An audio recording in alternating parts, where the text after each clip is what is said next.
It is strange that I got involved in the matter transmitter project at all. The matter transmitter was invented by two physicists, Moritz and Kingsley. It had been used by them to obtain specimens of minerals from the ocean's depths or from the bottom of drill shafts. The original plan had been to use it to send rock specimens back from the bottom of the molehole, that ill-fated attempt to drill through the Earth's crust. When the molehole project was abandoned due to lack of government funds, Dr. Moritz and Dr. Kingsley began investigating other uses for the device, and very surprising uses they turned out to be. All of this took place back in 1970. I was working at that time as a graduate student in Dr. Holmes' brain research laboratory. My own background is entirely in biology. I had completed the first 2 years of medical school and was spending a year investigating the relationship between certain electroencephalographic brainwave patterns and intelligence in cats. Did you ever consider designing an IQ test for cats? Think about it. It isn't easy. As a matter of fact, I never did figure out a good way to measure intelligence in a cat. As I was getting pretty bored with the attempt, I welcomed the interruption of being called into my boss's office to discuss the idea of a new project. Dr. Holmes introduced me to Dr. Stanley Moritz, a little guy with a dark beard and thick-lensed spectacles. He was pleased to hear that I recognized his name, for I had read about his invention in Scientific American. What I am interested in now that the program to penetrate the Earth's crust has been abandoned by the short-sighted politicians are other applications of the disintegrator-reintegrator principle. Kingsley and I have invested everything we had in a commercial venture utilizing our device. I'm sure it must have many practical as well as scientific applications. Dr. Holmes interrupted. Dr. Moritz wants to try his matter transmitter on living organisms. I assured him that living cells were too complex to be reduced to a coded series of impulses in a coaxial cable, and he told me that they have already done it. Really? I cried, looking at the two of them in disbelief. Really? Have you sent a live animal through a wire? Well, not quite, said the little scientist.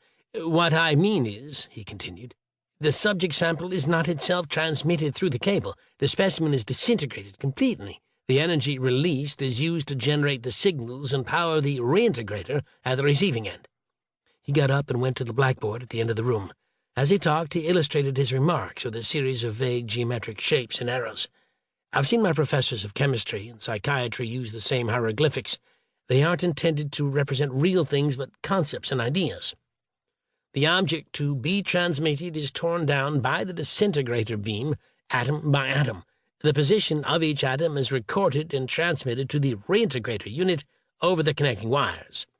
He drew a line between two rectangles, one labeled DIS and the other RE. Precise replication of molecular patterns can be achieved, but we are concerned about subtle changes in the brain. How long does it take to transmit something? I asked. It depends on the size of the object, the physicist replied. Anything over 100 grams takes several milliseconds.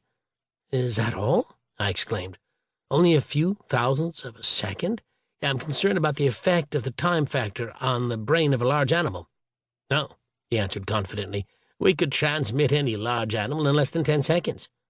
Little did he suspect then how important all this was to be to me later, for a large animal could easily be a man.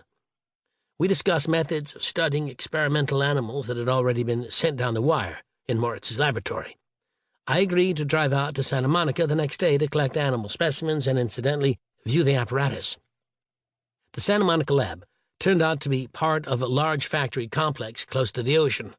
Moritz and Kingsley had convinced the company directorate to finance their matter transmitter. I suppose its subsequent commercial exploitation more than justified the investment, but it must have been a prodigious one. The research building alone was a block long and 8 stories high, though much of this space was reserved for the small atomic reactor that had powered the first experiments.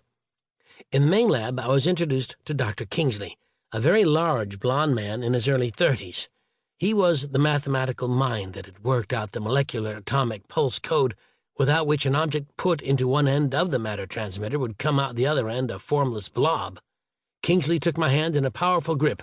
"Glad to see you, Dr. West," he boomed. "I understand you're our expert on animal intelligence." "Call me Chris," I requested. "That doctor's degree is several years away yet, and I'm not so sure about expert." "Modesty, modesty," said the big man, putting an arm around my shoulders.